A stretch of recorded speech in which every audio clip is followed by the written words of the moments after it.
teman-teman, di sini kami akan menjelaskan tentang 7 kebutuhan dasar anak. Kebutuhan pertama yaitu kebutuhan untuk berarti. Komasius memakai istilah penghargaan untuk menunjukkan kebutuhan anak akan berarti. Dressers mengusulkan 7 tindakan yang perlu dilakukan orang tua, yaitu di mana yang pertama yaitu sikap orang tua pada diri sendiri, yang kedua membiarkan anak membantu pekerjaan rumah tangga, yang ketiga memperkenalkan anak kepada orang lain, yang keempat membiarkan anak berbicara untuk diri sendiri, yang kelima memberikan kesempatan untuk anak memilih dan sedapat mungkin menghormati pilihannya, yang keenam meluangkan waktu bersama anak, yang ketujuh menumbuhkan perasaan berarti dan berharga terhadap anak. Kebutuhan yang kedua yaitu kebutuhan akan rasa aman. John M. Dresser juga berpendapat bahwa seorang anak haus akan rasa aman. Rasa aman pada anak akan terjadi apabila yang pertama rasa aman antara ayah dan ibu, yang kedua cinta orang tua yang kaya dan terus menerus bagi anak, yang ketiga kebersamaan keluarga, yang keempat kebiasaan rutin yang teratur, yang kelima disiplin yang ditaat, yang keenam sentuhan, dan yang ketujuh perasaan dimiliki. Berikut bagian ketiga, kebutuhan akan diterima. Jiwa yang penuh ketakutan dan rasa bersalah yang ada dalam diri anak dapat menghambat perkembangan kepribadiannya. Rasa diterima dapat dikembangkan dengan cara yang pertama, mengakui bahwa setiap anak adalah unik, membantu anak agar mendapatkan kepuasan dalam apa yang berhasil dikerjakannya, memikirkan anak, mengetahui bahwa orang tuanya mencintainya, menginginkannya, dan senang berada di sampingnya, menerima teman-teman anak, mempertahankan hubungan yang jujur dan sungguh-sungguh dengan anak-anak, dan yang terakhir, dengarkan apa yang dikatakan anak. Berikutnya, kebutuhan untuk mencintai dan dicintai. Seorang bayi, anak yang sedang bertumbuh, remaja, dewasa, orang tua, dan lanjut usia semuanya memerlukan perhatian dan pernyataan cinta. Dorongan dari dalam untuk mencintai dan dicintai sangatnya kuat.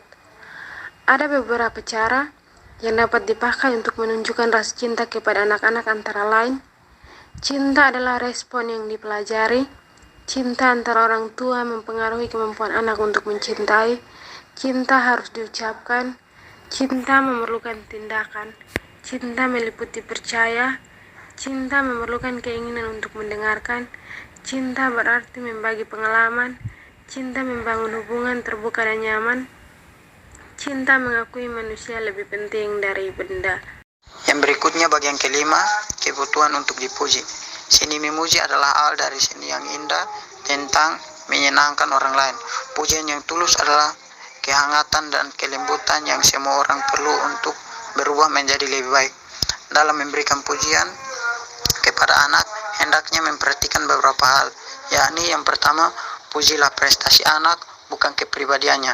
Orang tua harus memuji anak atas keberhasilannya dan bukan atas sifatnya. Yang kedua, pujilah apa yang anak-anak bisa kerjakan daripada apa yang mereka tidak bisa kerjakan. Yang ketiga, pujian diperlukan dari orang-orang yang penting dalam kehidupan anak.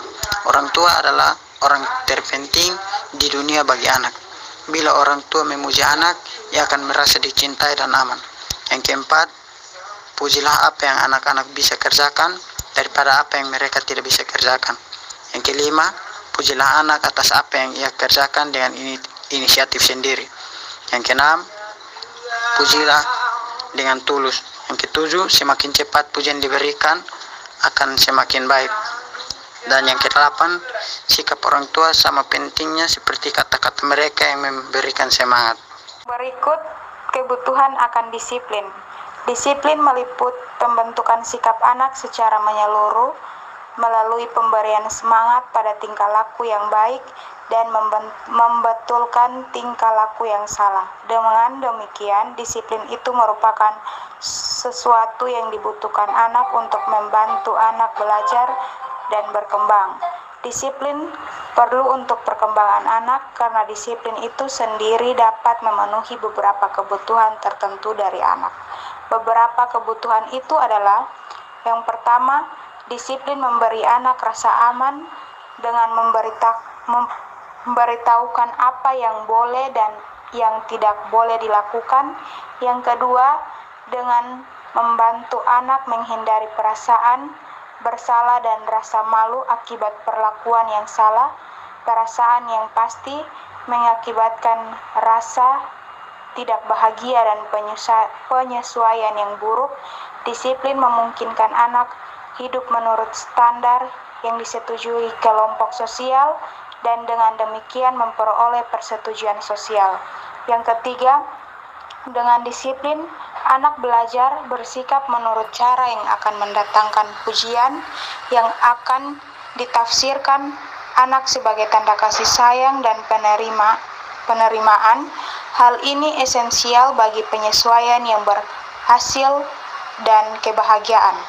Yang keempat, disiplin yang sesuai dengan perkembangan berfungsi sebagai motivasi pendorong ego yang mendorong anak mencapai apa yang diharapkan darinya. Yang kelima, disiplin membantu anak mengembangkan hati nurani, suara dari dalam, pembimbingan dalam pengambilan keputusan, dan pengendalian perilaku. Cara menanamkan disiplin yang baik adalah cara mendisiplin demokratis. Metode ini lebih menekankan aspek edukatif daripada aspek hukumannya. Yang ketujuh, kebutuhan untuk Tuhan. Ulangan 6 ayat 6-8 menjadi dasar Alkitabiah bagi orang tua dalam mendidik anak-anak mereka. Sejumlah prinsip penting terlihat jelas dalam bagian ini, antara lain: bagian pertama, Alkitab mengajarkan bahwa pertama-tama orang tua harus memiliki hubungan yang benar dengan Tuhan.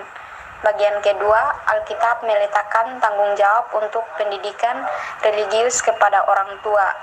Tuhan membentuk rumah tangga sebagai lembaga untuk melatih anak-anak bagaimana mereka seharusnya bertindak. Perkembangan spiritual dimulai di rumah. Bagian ketiga, Alkitab menjelaskan bahwa perintah orang tua harus berlaku tetap dan terus-menerus. Bagian terakhir, bimbingan melalui contoh kehidupan harus diberikan oleh orang tua kepada anaknya, bukan melalui perintah atau instruksi.